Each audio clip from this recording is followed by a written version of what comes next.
And now let's check in on the running backs with one experienced guy coming back in Eric Gray. Of course, Marcus Major has been on campus forever, has had limited time due to issues on and off the field. And then two complete studs, top 10 running backs in the nation, coming into the program this season as well. Yeah, Mark, it's really kind of a 180 from where we were last year, kind of talking about this team. You know, at this around about this time last year, you know, Oklahoma dismissed a couple of their running backs coming into that 2021 season, and so you know, and then with you know, with Marcus Major being academically ineligible early on, Oklahoma only had two scholarship running backs, and then just had a couple of walk-ons behind them. Now Oklahoma's in a much better situation than what they were last year. And so, as you mentioned, you know, I think the guy, at least to begin the year, or at least to begin the fall camp as your leader in terms of the running back RB1, is probably Eric Gray. You'd mentioned him a little bit. Split time with Kennedy Brooks last year. Eric Gray was a starter early on. Kennedy Brooks, you know, as he just kind of getting back from that year off from COVID, was still kind of getting into the swing of things a little bit early on, and then certainly became more of the lead running back last year. But Eric Gray, as you have it here on the screen, over 400 yards rushing, a little bit over 200 yards from the receiving side of things. I think that he will. I think he'll be utilized a lot different, Mark, than what he was last year. More, you know, more of a receiving threat. Probably, certainly, he's the best receiving running back Oklahoma has on this team. So, would not be surprised at all to see him catch, you know, anywhere from 30 to 40 balls out of the backfield. Still, certainly, is probably the best running back, but still has that dual purpose that a couple of them don't. And then, you know, talked a lot about Marcus Major. You know, Marcus Major is a guy that he's been here a while, hasn't put up a ton of numbers, but he's a guy that's been at Oklahoma for a while. So I think it's kind of his time. You know, he's had some situations where he's been stuck behind a couple of other guys. You know, he had the situation last year where he was academically ineligible for the first part of the year. Never really kind of got back into the swing of things.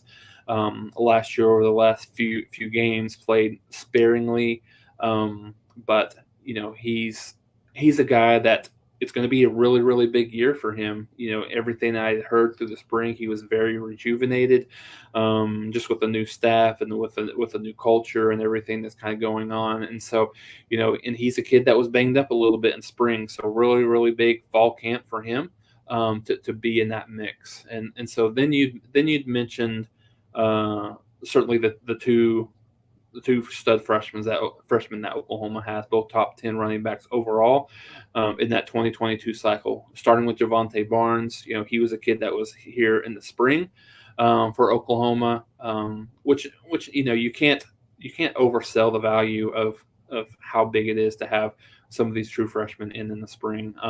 You know, played pretty well in the spring game, 17 carries for 60 yards, a couple of touchdowns in that game. So he's going to be a guy that's also in the mix. And then, you know, go to Gavin Sawchuck for him.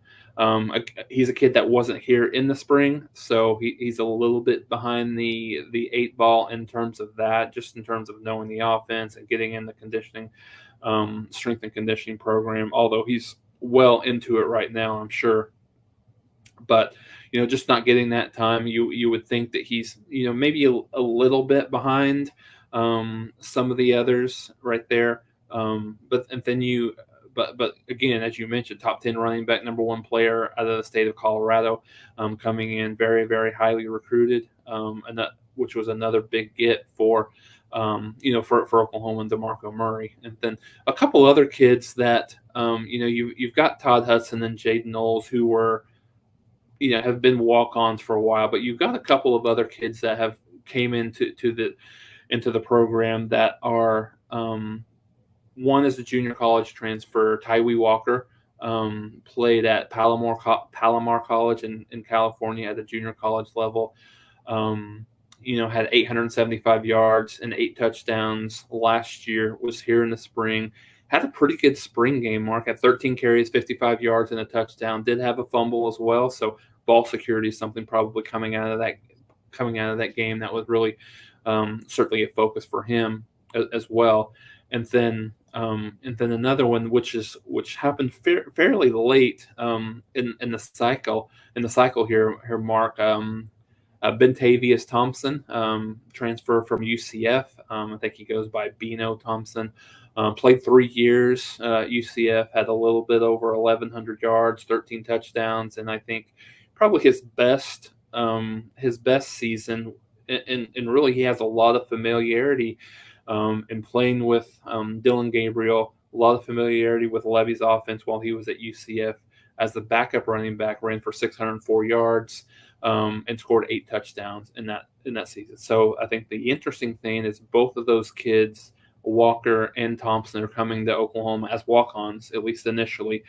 So they're not scholarship players, but both of them have a lot of experience. So you've got Mark, you've got about 6 guys here that have a lot of experience.